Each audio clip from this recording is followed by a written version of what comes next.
हर खराटा जिसे stand alone snoring कहा जाता है एक खतरे की घंटी नहीं हो सकता। तो चाहते हैं कि जो हम लोग नॉर्मल खराटे की बात कर रहे थे तो उसके क्या रीज़न हो सकते हैं? अल्कोहल का बहुत ज़्यादा लेना। सो अल्कोहल जो हमारी बॉडी को है लैक्स कर देता है, एकदम ढीला कर देता है।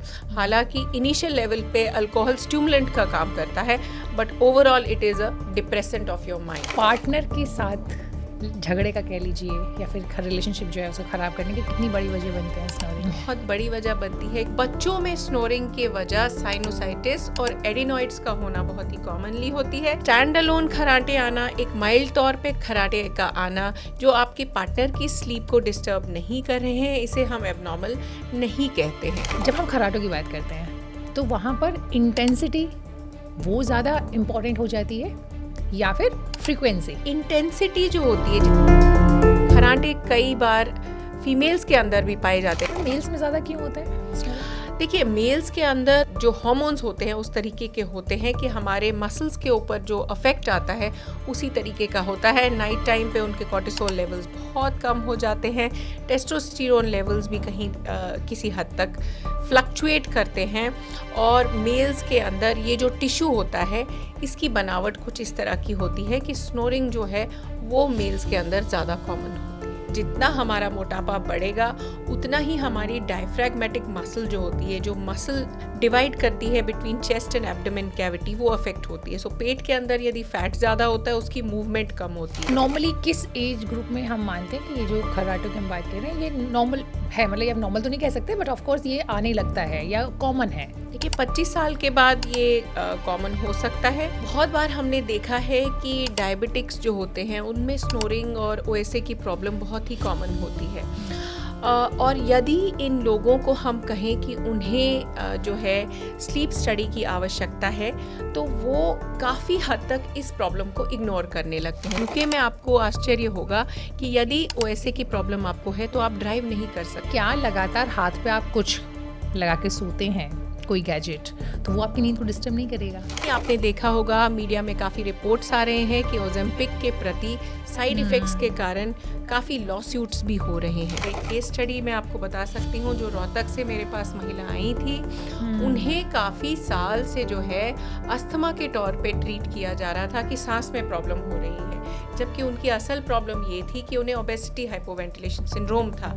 कुछ लोगों को आदत होती है उल्टा सोने की, जिसको हम प्रोन पोजीशन कहते हैं। सो ये पोजीशन भी आपकी सांस के लिए कई बार इफेक्टिव रह सकता है। एक स्टडी हुई है इंडिया में जो कि बहुत ही बेहतरीन स्टडी है शंख के बजाने के ऊपर। सो शंख को यदि हम बजाते हैं तो हमारे फेरेंजियल मसल्स की एक्सरसाइज होती है।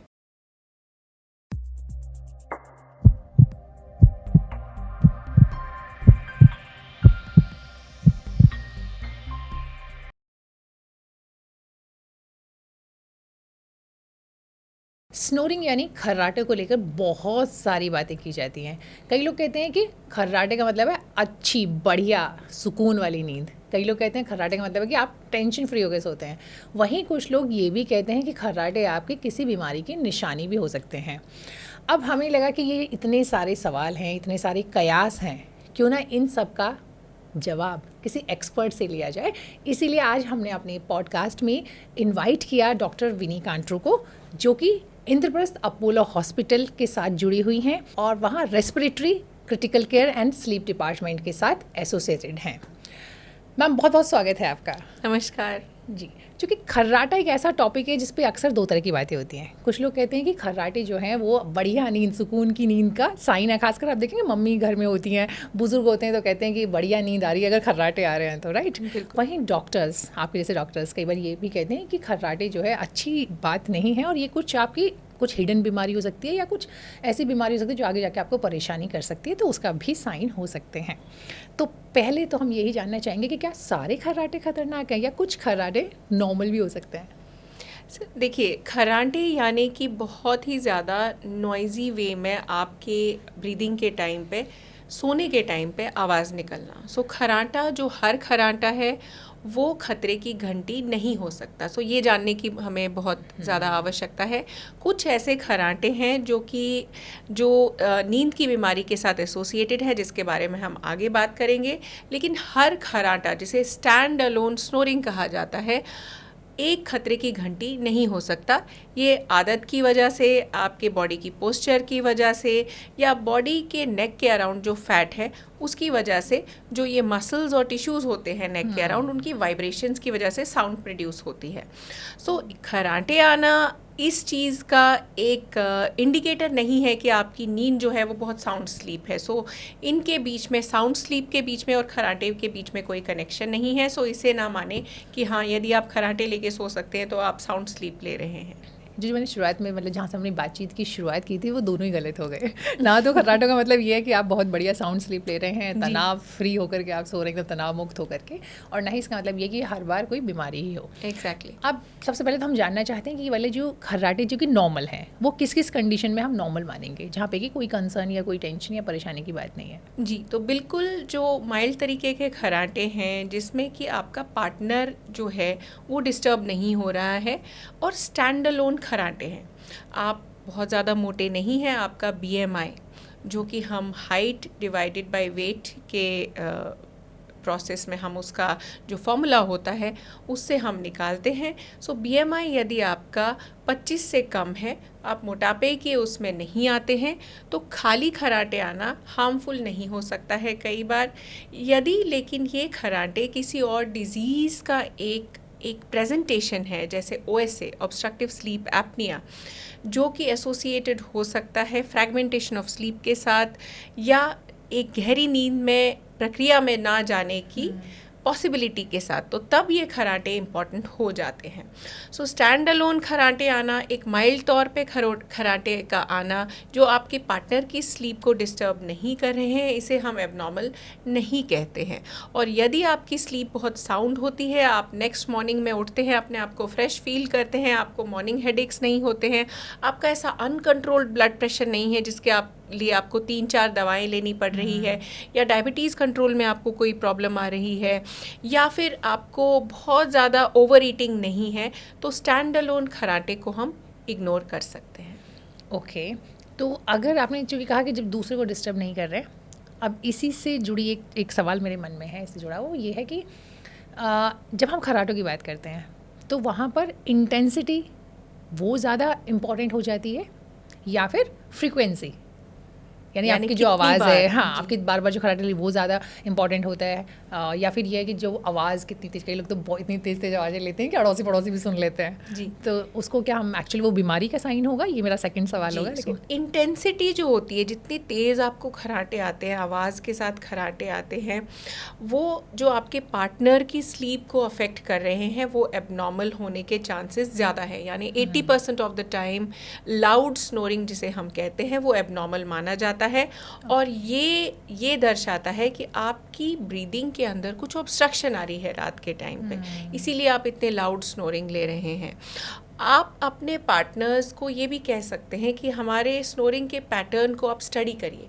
यानी ये कैसे किया जा सकता है, यदि आपके पार्टनर ये देखते हैं कि ये लाउड स्नोरिंग जो है कुछ एक क्षण के बाद बिल्कुल बंद हो जाती है, और फिर आप अचानक से अपनी गहरी नींद से थोड़ा बहुत हिल के आपकी नींद टूटने लगती है और एक गहरी सांस लेने लगते हैं, इसे हम विटनेस्ड एपनिया कहते हैं, जो कि एबनॉर्मल होता है। सो यदि आपके पार्टनर्स आपको कहते हैं आपके खर्राटों की इंटेंसिटी बहुत ज़्यादा है, वो बहुत लाउड है, और साथ ही साथ इनका जो कैरेक्टर है, यानी पहले आप लाउड लेते हैं, फिर धीमे हो जाते हैं, फिर एकदम से आपकी साउंड बंद होती है और अचानक से आप गहरी सांस लेने लगते हैं, जो कि एपनिया का साइन है, तो यहाँ पे ये बहुत इम्पॉर्टेंट हो जाता है कि आप अपने डॉक्टर से मिलिए। सो इन खर्राटों को इवैल्यूएट करना स्लीप स्टडी के माध्यम से बहुत ही इम्पॉर्टेंट हो जाता है। ओके, तो अभी तो हम लोग, चलिए इस पे तो हम बात करेंगे, लेकिन पहले तो चाहते हैं कि जो हम लोग नॉर्मल खर्राटों की बात कर रहे थे, तो उसके क्या रीज़न हो सकते हैं? आपकी स्लीपिंग पोजीशन हो सकती है, या फिर आप जो पिलो, आप जो तकिया इस्तेमाल करते हैं वो हो सकता है, क्या क्या रीज़न हो सकते हैं जो जी नॉर्मल? बिल्कुल। सो ये कारण हो सकते हैं कि आप बहुत ज़्यादा मोटापा आपके शरीर के अंदर आ गया है, जिसकी वजह से ये टिश्यूज़ जो हैं आपके लैक्स हो गए हैं, इनमें इनका तनापन, जिसे टोनिसिटी कहा जाता है, यानी मैं अपना हाथ बिल्कुल तने हुए तरीके से रख रही हूँ और ऐसे ढीले तरीके से रख रही हूँ। सो इसको टोन कहा जाता है। ये टोन कई कारण से कम हो सकता है। तो ये टोन यदि कम होता है मोटापे की वजह से, because of adipose tissue, fat के टिश्यू की वजह से। तो ये एक कारण बनता है आपकी लैक्सिटी ऑफ मसल यहाँ पे, जिससे कि वाइब्रेशन आपके अंदर यहाँ पे बहुत ज़्यादा बढ़ जाती है जो आवाज़ प्रोड्यूस करती है। वहीं दूसरी तरफ अगर हम देखें, ये जो दूसरे कारण है अल्कोहल का बहुत ज़्यादा लेना। सो अल्कोहल जो हमारी बॉडी को है लैक्स कर देता है, एकदम ढीला कर देता है। हालांकि इनिशियल लेवल पे अल्कोहल स्टिमुलेंट का काम करता है, but overall it is a depressant of your mind. ये आपके ब्रेन को डिप्रेस कर देता है, आपके बॉडी के तनेपन को कम कर देता है, और उस समय आपने देखा होगा खर्राटे भी आपके जो है वो ज़्यादा हो जाते हैं। सो ये कुछ बिनाइन कारण है खर्राटे होने के। कई लोगों में खर्राटे हमेशा नहीं आते, कभी कभी आते हैं, यानी कि जब हम बहुत ज़्यादा थक जाते हैं, थके हुए होते हैं, तो बॉडी के टोन पे असर पड़ता है, और इसी वजह से जो है खर्राटे कई बार फीमेल्स के अंदर भी पाए जाते हैं। हालांकि खर्राटे they are more common in males. So females जब बहुत ज़्यादा थक जाती हैं तो खर्राटे हो सकते हैं। कभी कभी जब खर्राटे होते हैं तो उसे एबनॉर्मल हम नहीं कह सकते। यदि कुछ एसोसिएटेड सिम्टम्स है जिसके बारे में हम बात करेंगे आगे, वो इम्पॉर्टेंट होते हैं। तीसरा कारण जो कि हम ओएसए से हटकर जानते हैं इन चीज़ों को, जैसे कि आपकी ऊपरी हिस्से में, यानी नाक या जो हमारा वॉइस बॉक्स है उसके ऊपर जो जितने भी हमारे वॉइस प्रोड्यूस करने के जो ऑर्गन्स है, जो हमारी नाक है, जो बैक ऑफ द थ्रोट है, यदि उसमें कोई एबनॉर्मेलिटी है, फॉर एग्जांपल आपके टॉन्सिल्स बहुत बड़े हुए हैं, आपको साइनोसाइटिस की प्रॉब्लम है, या आपके नाक की हड्डी जो है वो टेढ़ी है, उसके कारण भी एक नॉइज़ी ब्रीदिंग का एहसास हो सकता है, जो कि खर्राटों के साथ कंफ्यूज किया जा सकता है। सो ये एक नॉर्मल चीज़ तो नहीं है, लेकिन ओएसए से हटके चीज़ है। इसके लिए जो इलाज है वो अलग तरीके का होता है, इसलिए मैंने इसको यहाँ पे डिस्कस किया। राइट, पर मेल्स में ज़्यादा क्यों होता है? देखिए, मेल्स के अंदर जो हार्मोन्स होते हैं उस तरीके के होते हैं कि हमारे मसल्स के ऊपर जो अफेक्ट आता है उसी तरीके का होता है। नाइट टाइम पे उनके कॉर्टिसोल लेवल्स बहुत कम हो जाते हैं, टेस्टोस्टेरोन लेवल्स भी कहीं किसी हद तक फ्लक्चुएट करते हैं, और मेल्स के अंदर ये जो टिश्यू होता है इसकी बनावट कुछ इस तरह की होती है कि स्नोरिंग जो है वो मेल्स के अंदर ज़्यादा कॉमन होती है। कोई बच्चों में भी होते हैं क्या खर्राटे? बच्चों में खर्राटे जी बिल्कुल कई बार कॉमन हो जाते हैं। उनके जो एडिनॉइड्स अगर टिश्यू बड़े होते हैं हमारे बैक ऑफ द नोज़ पे, तो वो टॉन्सिल्स यदि बड़े होते हैं तो खर्राटों का कारण बन सकते हैं। और जो ईएनटी के कारण मैंने बताया, जैसे टेढ़ी जो नाक की हड्डी है वो टेढ़ी है, साइनोसाइटिस की प्रॉब्लम चल रही है, टॉन्सिलाइटिस है माउथ के अंदर, माउथ की गैप बहुत कम है, ये हड्डी आपकी बचपन से ही छोटी बनी हुई है जिसको माइक्रोएग्नेथिया का नाम दिया जाता है, या कुछ ऐसे सिंड्रोम्स है, प्राडर-विली सिंड्रोम है, जिसमें इस जगह की बनावट कुछ ऐसी होती है कि जगह टाइट होती है, तंग होती है। सो जहाँ पे हवा का प्रवाह जो है वो अफेक्ट होता है, उसके कारण बच्चों के अंदर भी खर्राटे हो सकते हैं। अच्छा, स्नोरिंग और ओवरवेट या फिर ओबेसिटी कह सकते हैं, उनका कनेक्शन कितना स्ट्रॉन्ग है? बहुत ज़्यादा स्ट्रॉन्ग है। बहुत अच्छा सवाल पूछा आपने। जितना हमारा मोटापा बढ़ेगा उतना ही हमारी डायफ्रैगमेटिक मसल जो होती है, जो मसल डिवाइड करती है between chest and abdomen cavity, वो अफेक्ट होती है। सो पेट के अंदर यदि फैट ज़्यादा होता है उसकी मूवमेंट कम होती है। सो यदि उसकी मूवमेंट कम होती है, नाइट के टाइम पे आपके सारे जो ओबेसिटी के टिश्यूज़ है वो इसको ऊपर की तरफ पुश करते हैं क्योंकि आप लेट जाते हैं। सो यदि ये ऊपर की तरफ पुश होती है तो आपकी सांस की नली पिचक जाती है। सो यहाँ की भी सर्कमफ्रेंस, नेक सर्कमफ्रेंस जिसे कहा जाता है, वो बढ़ जाती है और सांस की नली को कंप्रेस करती है। सो ये कंप्रेशन जो है उन लोगों में ज़्यादा पाया जाता है जिनमें एडिपोसिटी ज़्यादा होती है या मोटापा जो है वो ज़्यादा होता है। एडिपोसिटी का एक सेकेंड इफेक्ट भी है जो कि हमारे मसल्स के टोन के ऊपर होता है, यानी यदि मेरे मसल्स के बीच में फैट टिश्यू डिपॉजिट होता है तो उनकी वर्किंग पे अफेक्ट होता है, यानी मसल की टिश्यू जो होती है वो अच्छे से लंबी और छोटी नहीं हो पाती। तो इस कारण उनके टोन के ऊपर जो असर पड़ता है उसकी वजह से खर्राटों का आना या ओएसए का पनपना बहुत कॉमन हो जाता है। ओके, तो नॉर्मली किस एज ग्रुप में हम मानते हैं कि ये जो खर्राटों की हम बात कर रहे हैं ये नॉर्मल है? मतलब ये नॉर्मल तो नहीं कह सकते, बट ऑफ कोर्स ये आने लगता है या कॉमन है? देखिए, 25 साल के बाद ये कॉमन हो सकता है। स्पेशली अगर आपने अल्कोहल लेना रेगुलर बेसिस पे चालू कर दिया है। वहीं बच्चों में कारण कुछ होते हैं, लेकिन बच्चों में most of the time abnormal चीज़ें ज़्यादा होती है स्नोरिंग को लेके।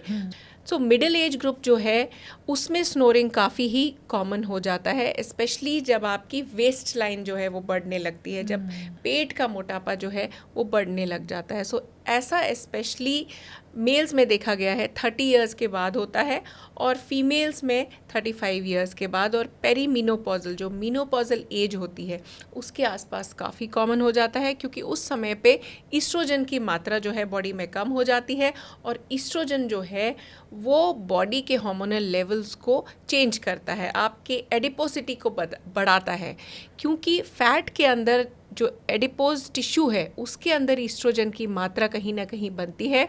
सो ये आपके बॉडी का नेचुरल हार्मोनल सिस्टम बनने लग जाता है।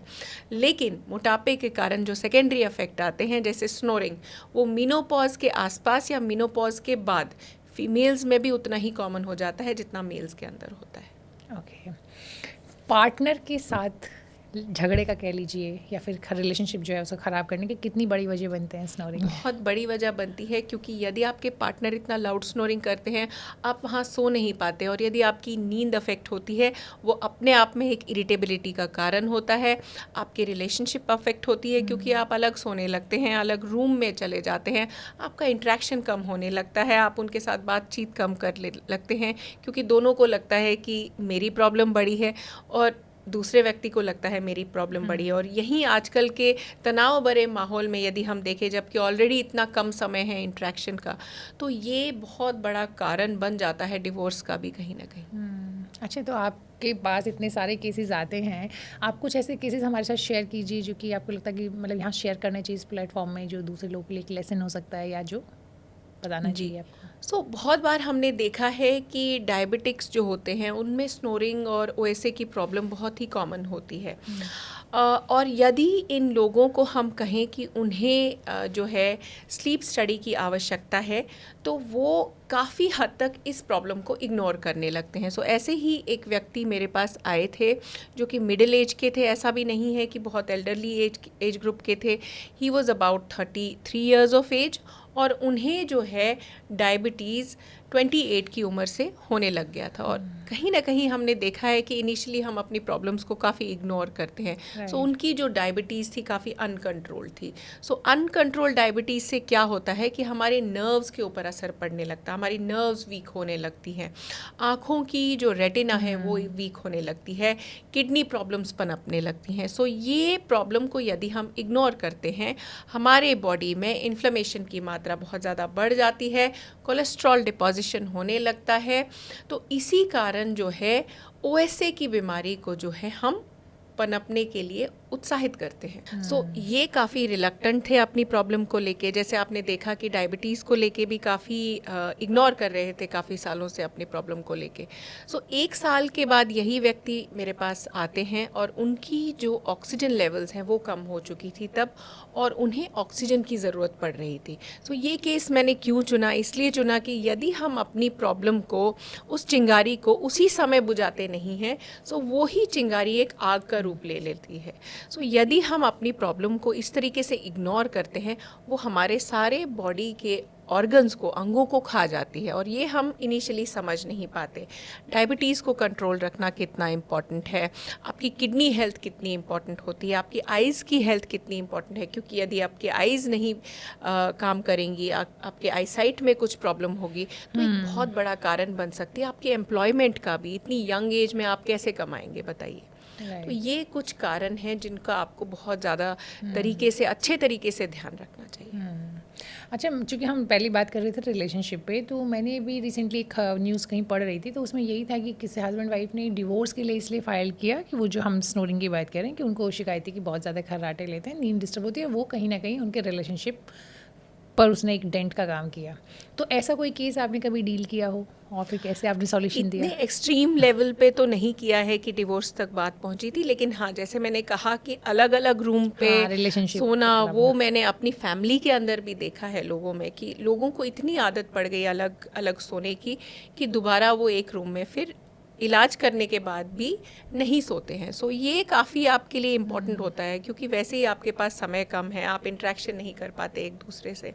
सो इसको लेके हम पार्टनर्स की हेल्थ को लेके भी काफ़ी इग्नोरेंट रहते हैं कि क्या असर पड़ेगा हमारे पार्टनर के ऊपर यदि हम इतना लाउड स्नोरिंग करते हैं, क्योंकि उनकी स्लीप काफ़ी अफेक्ट होती है। उन्हें इंसोम्निया की दिक्कत होने लगती है। इतनी लाउड वॉइस में वो किस तरह अपनी नींद पे काम करें, कैसे सोएं, क्योंकि गृहिणियों को घर का काम भी करना पड़ता है, सुबह जल्दी भी उठना है, बच्चों को रेडी करना है। सो इस चीज़ को इग्नोर ना करें, अपने पार्टनर की हेल्थ को लेके भी इस चीज़ को लेके काफ़ी सतर्क रहें। ये बात तो सच है कि जो आप बता रहे हैं कि कितने कितने अलग अलग तरह के इम्पैक्ट या असर या प्रभाव हो सकते हैं स्लीप एपनिया, या फिर पहले तो हम स्नोरिंग की बात करेंगे। तो स्नोरिंग के कितने सारे असर हो सकते हैं अलग अलग तरह के। कहीं पर एक थोड़े दिन पहले की खबर है, उसमें एक खबर थी कि किसी शख्स को वो स्नोरिंग वाला इशू था, फिर जो स्लीप एपनिया के साथ एसोसिएटेड था उनका, और वो ड्राइव करते करते जो है उनको मतलब ही सडनली, मतलब वो शायद गिर गए या कुछ ऐसा हुआ, तो लकीली, क्योंकि उनको नींद आ गई चलाते चलाते ड्राइव करते करते, तो लकीली खैर जान तो नहीं गई। लेकिन इस तरह के केसेस भी आते हैं because of snoring, because of sleep apnoea. तो आप स्नोरिंग और स्लीप एपनिया के बीच, दोनों के बीच अगर हम एक तो ये कि कनेक्शन क्या है वो तो आपने बताया ही बताया, पर उनके बीच में डिफ्रेंशिएट कैसे करेंगे?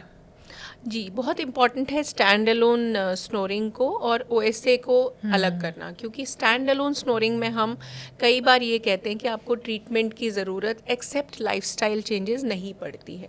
सो OSA के अंदर हमें ट्रीटमेंट करना ज़रूरी होता है। जैसे आपने बताया कि ड्राइविंग के ऊपर भी अफेक्ट पड़ता है। कई लोगों के एक्सीडेंट्स होते हैं, जो कि हमारे पास केसेस आते हैं कि हम व्हील के ऊपर सो गए और अचानक हमने देखा कि हम एक खाई में गिरे हुए पड़े मिले। So this is very dangerous. और UK में आपको आश्चर्य होगा कि यदि OSA की प्रॉब्लम आपको है तो आप ड्राइव नहीं कर सकते। वहाँ पे क्लियर कट रूल्स हैं।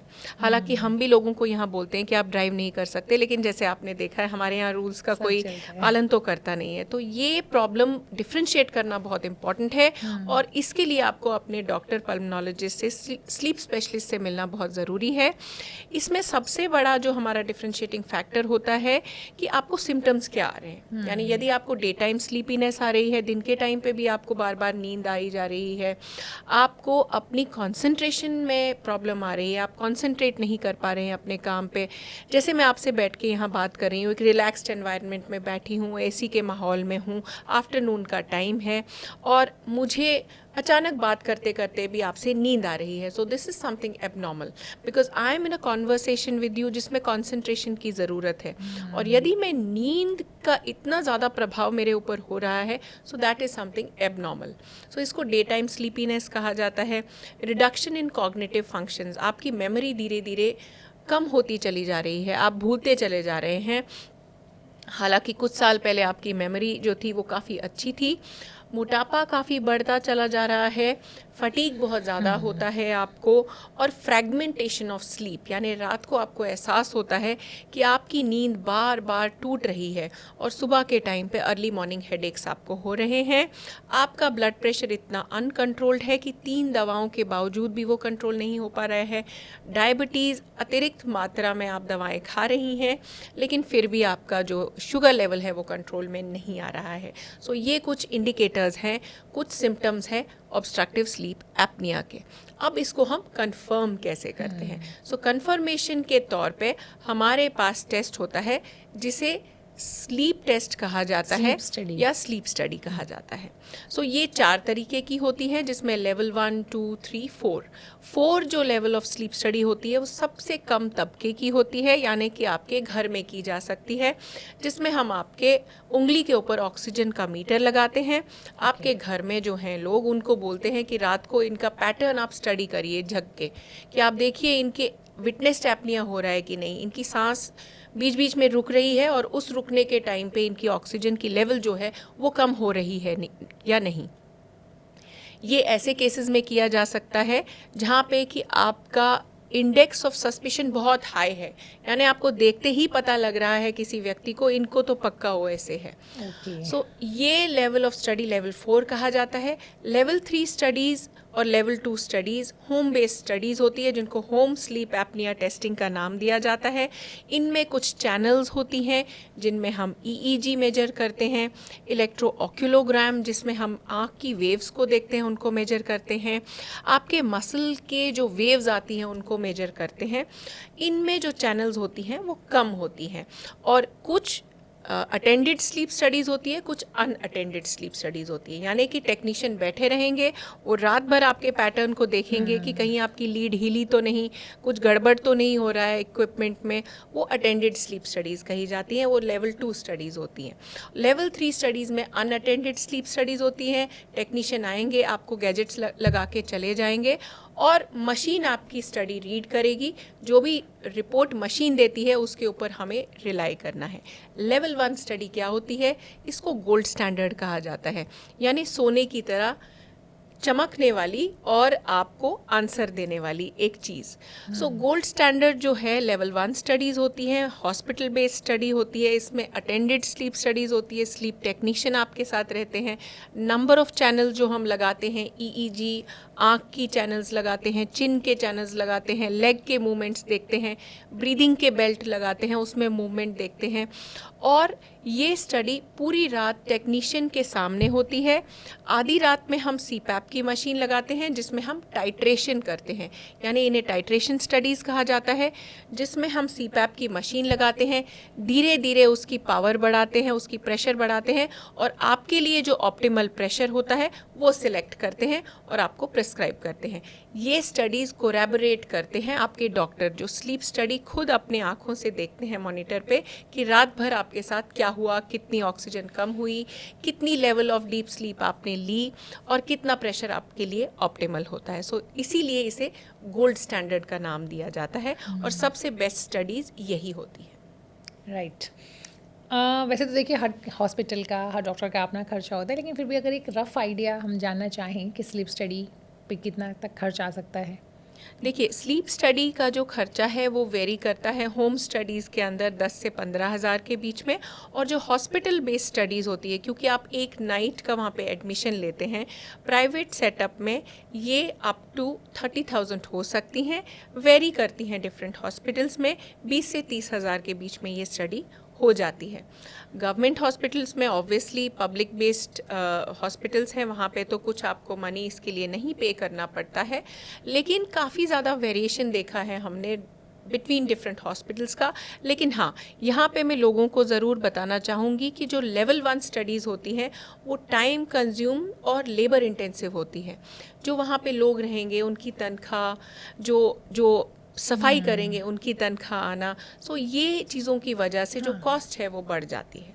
राइट। हालांकि इंडिया में बहुत कम है, USA में यही कॉस्ट कई ज़्यादा डॉलर्स में आपकी होती है, और अनफॉर्चुनेटली ये इंश्योरेंस से कवर नहीं होती। मैं तो ये भी जानना चाहती थी, गवर्नमेंट हॉस्पिटल्स में है, क्योंकि मुझे मेरी जानकारी में नहीं है। बिल्कुल, जो बड़े हॉस्पिटल्स हैं जैसे सफदरजंग हॉस्पिटल है हमारे दिल्ली में, all India institute of medical sciences है, वहाँ पे स्लीप स्टडीज़ अवेलेबल है। राइट। तो मान लीजिए, एक तो हम लोगों ने पहले डिस्कशन किया कि जो हम खर्राटों की बात कर रहे हैं, नॉर्मल खर्राटे, उस पर हमने बात की। तो पहले तो हम चाहेंगे कि उसका सॉल्यूशन क्या है, क्योंकि मान लीजिए कभी कभी आपको आ गए, कभी थकान हुई, कोई खास कंडीशन है, तो उसमें क्या आपका स्लीप पैटर्न, कई लोग पेट के बल सोते हैं, तो वो भी शायद एक रीज़न हो सकता है।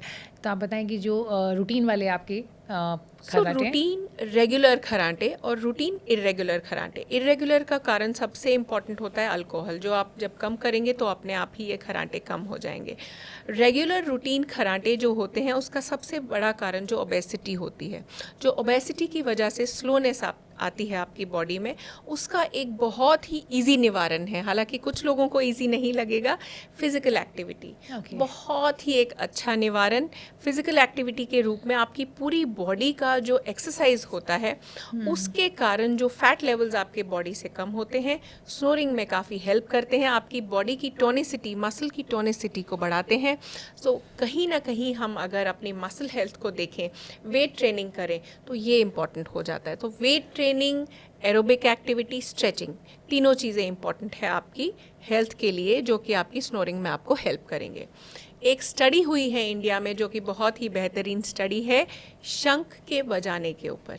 सो शंख को यदि हम बजाते हैं तो हमारे फेरेंजियल मसल्स की एक्सरसाइज होती है। नॉट ओनली फेरिंजल मसल्स, जो जितनी भी एयर हम ब्लो आउट करते हैं शंख के ऊपर, उसमें लंग की कैपेसिटी भी बढ़ती है।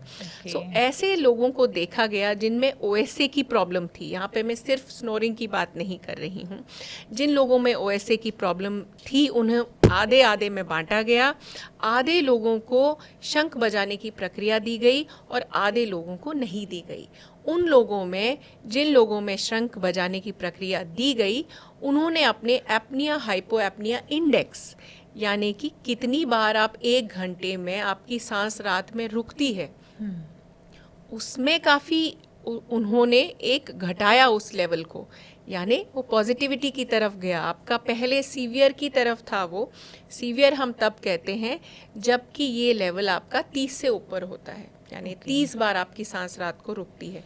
सो सीवियर से वो मॉडरेट कैटेगरी में ले आए। इसका मतलब यदि आप इन मसल्स की एक्सरसाइज करते हैं, योगा करते हैं, शंख बजाते हैं, तो अपने आप में ही ये टोनिसिटी जब इंक्रीज होती है तो ओएसए का निवारण तो होता ही है, साथ ही साथ आपके स्नोरिंग का भी निवारण होगा, क्योंकि कहीं ना कहीं ओएसए की शुरुआत भी जो है वो स्नोरिंग से ही होती है। अच्छा, ये जो अभी आप बता रही थी कि आपने खुद ही बताया कि आपको एक्सरसाइज करनी है, तो एक तो आपकी रूटीन फिजिकल एक्टिविटी हो गई, फिर आपने शंख बजाना बताया, प्राणायाम या फिर योगा, उसका भी असर है, बट कुछ ऐसी एक्सरसाइज आप हमारे साथ शेयर करें जो कि मेनली आपके स्नोरिंग या फिर स्लीप एपनिया में ज़्यादा इफेक्टिव हो या उसमें फ़ायदा पहुँचाती हो। आपकी ये मसल्स को आई थिंक स्ट्रेंथनिंग वाली एक्सरसाइज आएंगी शायद इसमें। सो कौन सी ऐसी एक्सरसाइजेस हो सकती हैं जिससे कि आपकी फेरिंजल मसल्स जो है वो एक्टिव हों और आप उन्हें जो है टोन कर पाएँ। सो इसमें एक जो प्रक्रिया होती है यहाँ पे मसाज करने की, जो हम काफ़ी बार फीमेल्स में ज़्यादा कॉमनली हम देखते हैं, जो मसाजिंग यहाँ पे होती है, उससे भी आपके जो ये फेरिंजल मसल्स है ये टोन होती हैं। और आपके जॉ को ओपन और क्लोज़ करना, ये भी फेरिंजल मसल्स को यूज़ करती हैं। कुछ चूइंग मूवमेंट्स होती हैं, ये आपके फेरिंजल मसल्स को यूज़ करना किस तरीके से होता है आपका, ये एक एक्सरसाइज हो सकती है। अपनी टंग की एक्सरसाइजेज, यानी अपने टंग को जो है मुंह के अंदर घुमाना, ये भी फेरिंजल मसल्स को आपका यूज़ जो है उसमें बेहतर हो जाता है। और इन शॉर्ट जितने भी योगा की एक्सरसाइजेस होती हैं, जैसे आपके अपने बॉडी को स्ट्रेच करना ऊपर की तरफ, उनमें कहीं ना कहीं ये मसल्स स्ट्रेच होती हैं।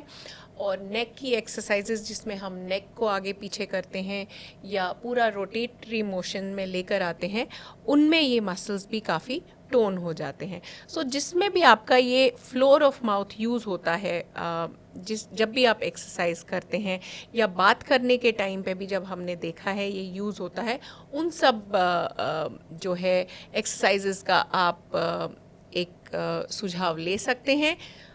गुब्बारे को फुलाना और बार बार फुलाना, ये काफ़ी अच्छी एक्सरसाइज है चीक मसल्स की। सो इसको भी इस्तेमाल करना कहीं ना कहीं आपके हेल्थ के लिए काफ़ी लाभदायक हो सकता है। ग्रेट। जो हम लोग नॉर्मल स्नोरिंग की बात कर रहे थे, उसमें बहुत सारी चीज़ें आपने शेयर की, एक्सरसाइज की बात की। कुछ लाइफस्टाइल में चेंजेस हो सकते हैं जिससे कि वो बेटर हो सके, मान ली टाइम पे सोना हो सकता है या कुछ और चीज़, sleep hygiene, I don't know, आप बेटर बताएंगे जी। बिल्कुल। सो लाइफस्टाइल चेंजेस तो बहुत ही इम्पॉर्टेंट है, जिसमें वेट कंट्रोल बहुत इम्पॉर्टेंट है, लेकिन वी आर व्हाट वी ईट।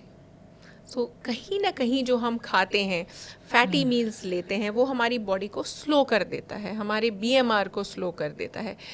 आपको आपकी बॉडी काफ़ी हद तक गाइड करती है। आपने खुद भी देखा होगा कि कुछ चीज़ें हम अपने आप में यदि खाते हैं तो बॉडी काफ़ी स्लो महसूस करने लगती हैं। सो आपको ये कॉन्शियसली डिफ्रेंशिएट करना है कि क्या मेरी बॉडी को एक्टिव बनाता है। जैसे आपने देखा होगा कि फल खाने से हम काफ़ी एक्टिव रहते हैं, क्योंकि वो रॉ फ्रूट्स होते हैं, ओवर कुक्ड नहीं होते हैं, उनके गुण मरे नहीं होते हैं, विटामिन्स उनके कम नहीं होते हैं। सैलड्स कुछ ऐसा एक ऑल्टरनेटिव है डिनर का, जो कि आपके लिए एक लाइट मील का भी काम करता है, एक न्यूट्रिटिव मील का भी काम करता है, और स्लीप हाइजीन में आपको काफ़ी अफेक्ट करता है।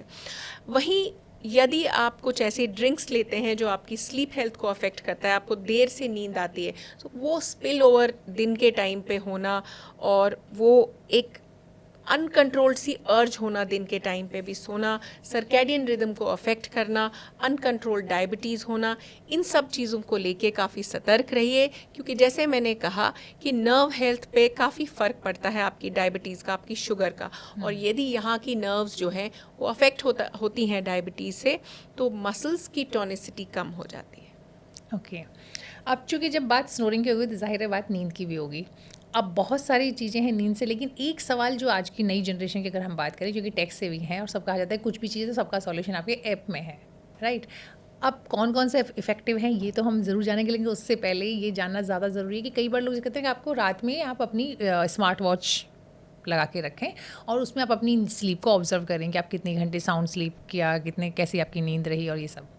लेकिन क्या लगातार हाथ पे आप कुछ लगा के सोते हैं, कोई गैजेट, तो वो आपकी नींद को डिस्टर्ब नहीं करेगा? बिल्कुल, मैं ये काफ़ी ज़्यादा हद तौर पे ये मानती हूँ कि कंटिन्यूसली यदि आप ना केवल यदि लगाते हैं बल्कि जब मॉनिटर करते हैं, सो उससे अपने आप में ही आपकी स्लीप हेल्थ अफेक्ट होगी। इतना भी कॉन्शियस होना किसी चीज़ के लिए कि मैं कितने घंटे सो रहा हूँ, उसमें कितने घंटे मेरी डीप स्लीप आ रही है, ये अपने आप में ही एक अननेचुरल सी बात हो जाती है। और जब हम किसी भी चीज़ के बारे में ओवर थिंक करते हैं, उसको ओवर स्ट्रेच करते हैं, तो हमने देखा है वो हमारे हाथ से वो चीज़ निकल जाती है। सो यदि आपको कोई प्रॉब्लम नहीं है, आप अपनी नींद काफ़ी अच्छे तरीके से पूरा कर पा रहे हैं, अपने काम पे ध्यान दे पा रहे हैं, दिन में कोई आपको नींद की प्रॉब्लम नहीं है, तो गैजेट्स के ऊपर जाना मैं एडवोकेट नहीं करूँगी, क्योंकि ये कहीं ना कहीं आपकी नींद को अफेक्ट करती हैं और कुछ रेज तो हर गैजेट से निकलती ही हैं। हाँ, यदि आपको कुछ स्लीप की प्रॉब्लम आ रही है जिसमें आपको एक पल्मोलॉजिस्ट के साथ आपने कंसल्ट किया है, उन्होंने आपको बताया है कि कुछ दिन तक आप हेल्थ को मॉनिटर करिए, किस तरह की आप स्लीप ले रहे हैं, और कुछ दिनों के लिए, not for a continuous time period, कुछ दिनों के लिए जैसे 7-8 दिन के लिए आप मॉनिटर करिए कि किस तरह की आपकी स्लीप हेल्थ आ रही है, जो कि डेटा आप अपने डॉक्टर के साथ शेयर करते हैं। और ये स्पेशली हम तब करते हैं जब हम ऑलरेडी स्लीप स्टडी किसी की कर चुके हैं, और उन्हीं डिजीज़ मॉनिटरिंग के लिए हम बाद में देखते हैं कि क्या हमारे ट्रीटमेंट देने से इन्हें पॉजिटिव इफ़ेक्ट पड़ा या नहीं पड़ा, क्या हमें कुछ और देखने की ज़रूरत है या नहीं है। सो ओवरऑल अपनी स्लीप हेल्थ को लेके इतना ज़्यादा कॉन्शियस ना हो, क्योंकि जब भी हम किसी चीज़ को लेके इतना ज़्यादा कॉन्शियस होते हैं तो वो चीज़ हमारे हाथ से निकल जाती है।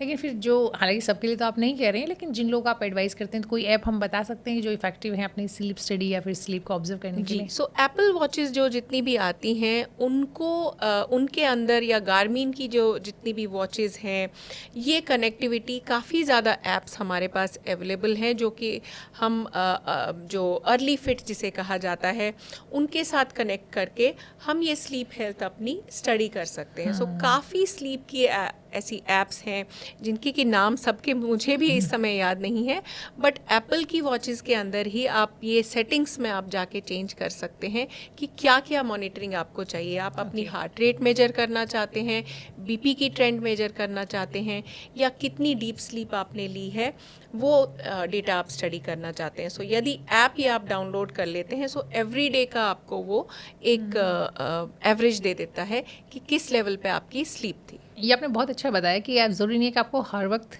गैजेट्स पे डिपेंडेंट होना है, अननेसेसरी, खासकर जब बहुत ज़रूरत है तो आप ज़रूर इस्तेमाल करें, क्योंकि सिर्फ सोते हुए नहीं, अगर आप जागते हुए भी यूज़ करते हैं तो कहीं ना कहीं आपको एक स्ट्रेस रहता है जो आपको फील नहीं होता। एग्जैक्टली क्योंकि ये मैं इसलिए बता रही हूँ कि जैसे पहले मैं अपना स्मार्ट वॉच रखती थी तो मुझे हमेशा दिमाग में रहता था कि अच्छा कितने 4000 स्टेप हो गए, 10,000 स्टेप हो गए, फिर आपके नोटिफिकेशन भी आ रहे हैं, कॉल भी आ रहे हैं उसमें, तो मैंने उसको छोड़ दिया। और अभी मुझे ना फील भी नहीं होता है कि आप कितने चले, एक्सरसाइज तो ऑलमोस्ट जैसे चल रही वैसे चल ही रही है, ऐसा नहीं कि कुछ तब्दीली आई, बेटर ही हुआ होगा, ऐसा मुझे लग रहा है देखने से। लेकिन वो जो सबकॉन्शियस माइंड में आपके चलता रहता है लगातार, वो चीज़ खत्म हो जाती है। वो तो चीज़ गैजेट्स खत्म जो हो है जाती उसकी है। बहुत ज़्यादा ज़रूरत नहीं है, लाइफ को सिंपल रखें तो बेटर है। हाँ बिल्कुल, सिंपल जो वर्ड है ना वो बहुत इंपॉर्टेंट है। सो अपनी लाइफ को जितना आप सिंपल रखेंगे उतनी ही आपकी जो लाइफ है वो सुलझ जाएगी।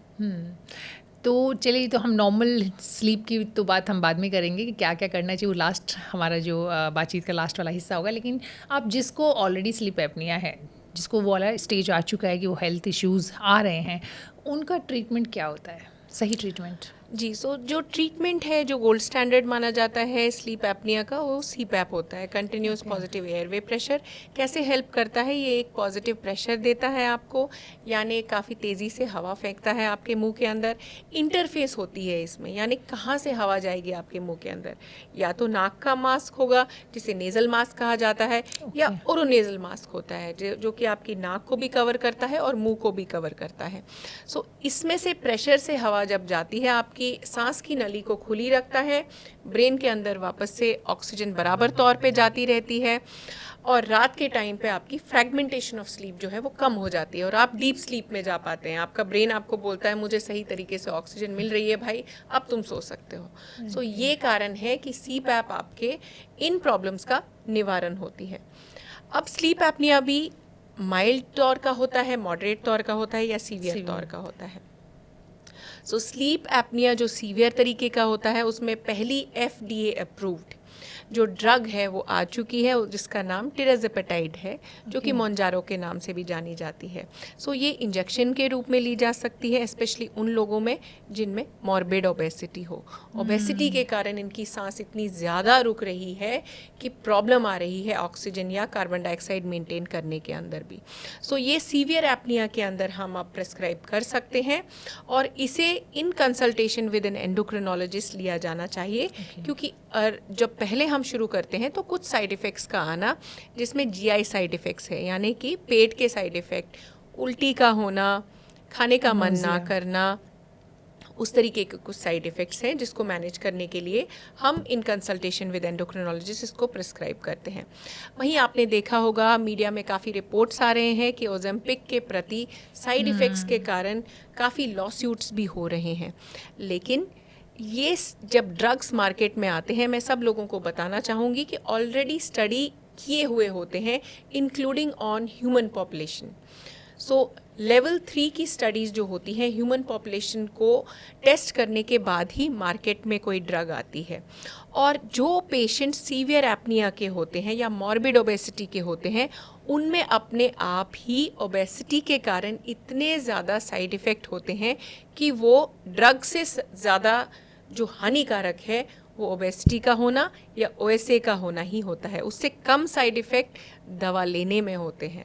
सो यदि आप बहुत ज़्यादा तौर पे अफेक्ट हो रहे हैं, ऑक्सीजन नहीं मेंटेन हो पा रही, तो ये आपके लिए एक मैजिक का काम कर सकती हैं।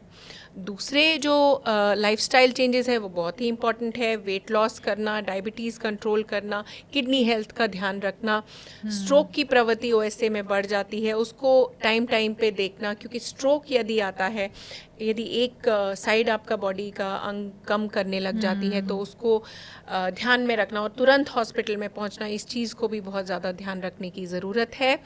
कुछ माइल्डर केसेस होते हैं जिनमें सर्जिकल करेक्शन की ज़रूरत पड़ती है, जिसमें हम टंग के हिस्से को थोड़ा सा काट देते हैं और एक्स्ट्रा टिश्यू को निकाल देते हैं। ये केवल माइल्ड केसेस के लिए इम्पॉर्टेंट होता है।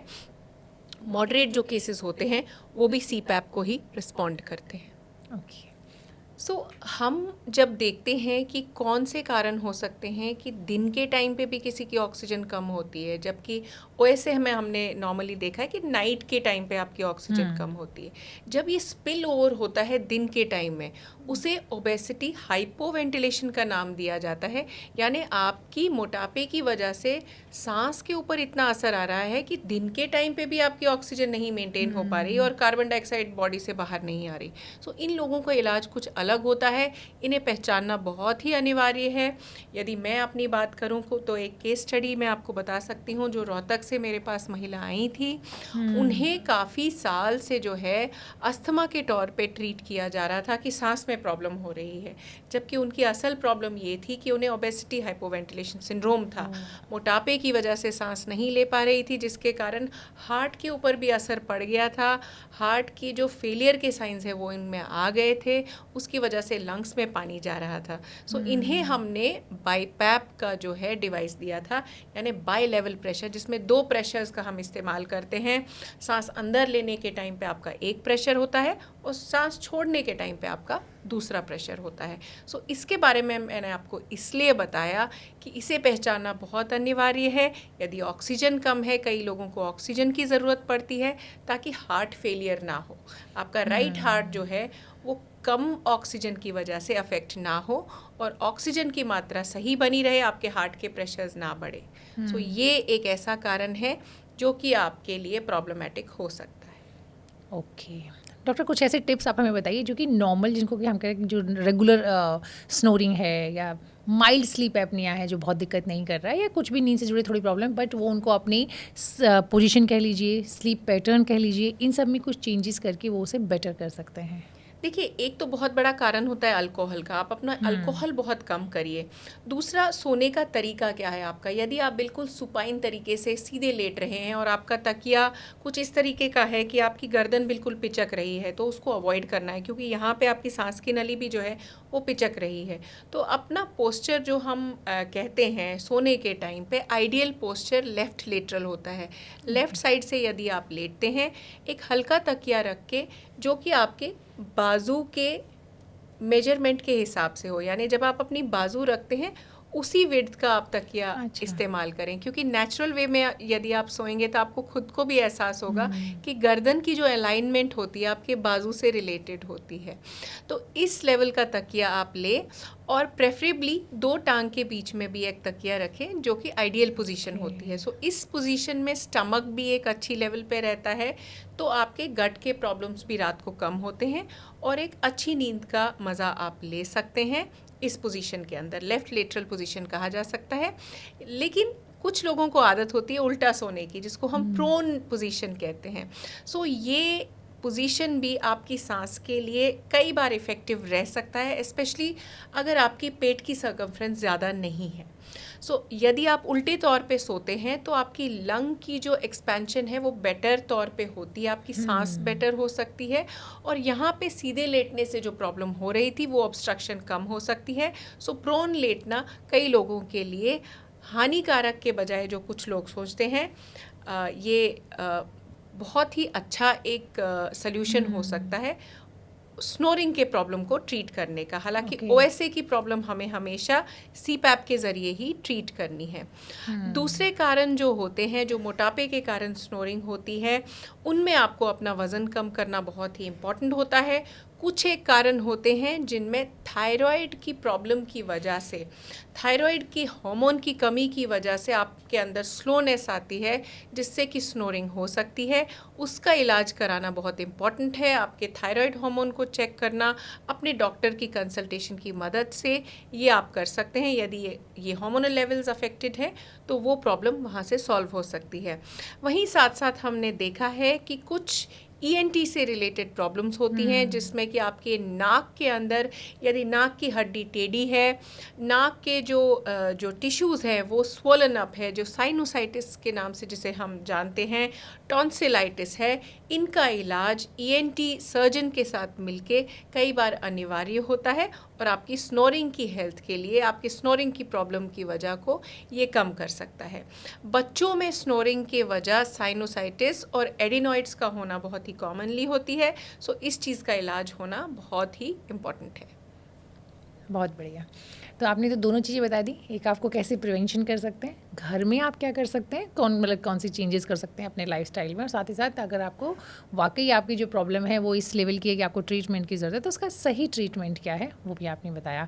So thank you so much. आपने इतनी सारी इन्फॉर्मेशन जो काम की हमारे साथ शेयर की, बताया कि किस तरीके से एक नॉर्मल खर्राटा जो है वो ख़तरनाक नहीं है, डरने की ज़रूरत नहीं, लेकिन अगर वो खर्राटे आपके रूटीन में, आपके जो काम है उसको इफ़ेक्ट करने लगे, आपके रिलेशनशिप पर उसका असर आने लगे, या ओवरऑल आपकी हेल्थ पूरी गड़बड़ाने लगे, तो तब आपको उस पर सतर्क होने की ज़रूरत है, अलर्ट होने की ज़रूरत है, और आपको अपने डॉक्टर से जाकर मिलना चाहिए। बहुत बहुत शुक्रिया, थैंक यू सो मच। नमस्कार।